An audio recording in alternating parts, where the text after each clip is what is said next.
There's a kind of silence that doesn't come from peace. It comes from words that were never said, from fights that never happened, from love that slowly suffocated. This is Shadow Tales. Ada used to believe that love was loud, that it screamed, laughed, cried, argued. Anything but this quiet emptiness. But her marriage to Tunde? It had become a graveyard of unsaid things.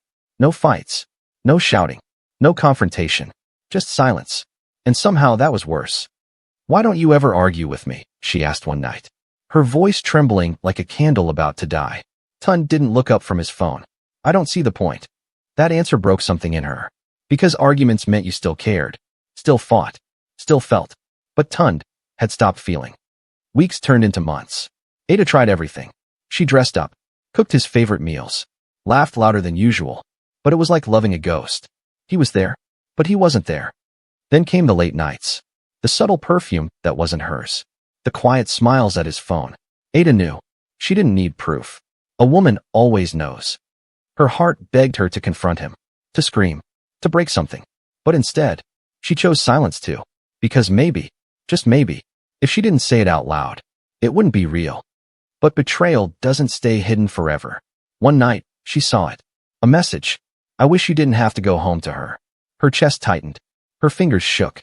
And for the first time in months, she wanted to fight. "Tunde," she called softly. He looked up. "I know." That was all she said. 3 words. But they carried the weight of a dying world. He didn't deny it. Didn't apologize. Didn't even look ashamed. "I didn't want to hurt you," he said. Ada laughed. A broken, empty laugh. "You stopped loving me long before you cheated." And that was the truth neither of them wanted to face. The cheating wasn't the beginning. It was the result of neglect, of silence, of a love that was left to rot. Days passed. They lived like strangers sharing a memory. No more pretending. No more trying. Just existing. Then came the night everything ended. Rain poured like the sky itself was mourning. Tunde packed his things. Ada watched him.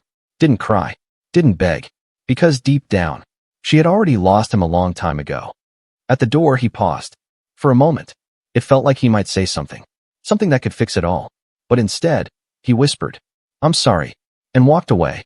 That was the last time she saw him alive. The call came the next morning. An accident. A crash. Instant death. Ada dropped the phone. Her body froze. Her mind refused to understand. Because how do you grieve someone you were just about to lose anyway? The house felt different now. He was truly gone. Not distant. Not distracted. Gone. Forever. She sat on the floor that night, holding his shirt, and for the first time, she screamed. "I wanted to fight for you." Her voice cracked. "I wanted us to argue, to fix things, to try." Tears poured endlessly. "But you left before we could even break properly." And that's when it hit her. The regret. The unbearable weight of it. She didn't miss the man who cheated. She missed the man he used to be. The man she stopped fighting for. The man she let slip away in silence. "I should have said something," she whispered. "I should have screamed. I should have held you. I should have made you stay." But love doesn't die in one moment. It dies slowly. In ignored conversations. In avoided arguments. In silence. Ada lay there, staring into nothing. Wishing, not that he hadn't cheated. Not even that he hadn't left. But that they had broken loudly. Instead of fading quietly. Because maybe, just maybe, if they had fought for each other, he wouldn't have been driving away that night. And now, she was left alone. Not just grieving his death, but grieving a love she never tried hard enough to save. Some endings aren't caused by betrayal. They're caused by silence. And silence kills more slowly than anything else.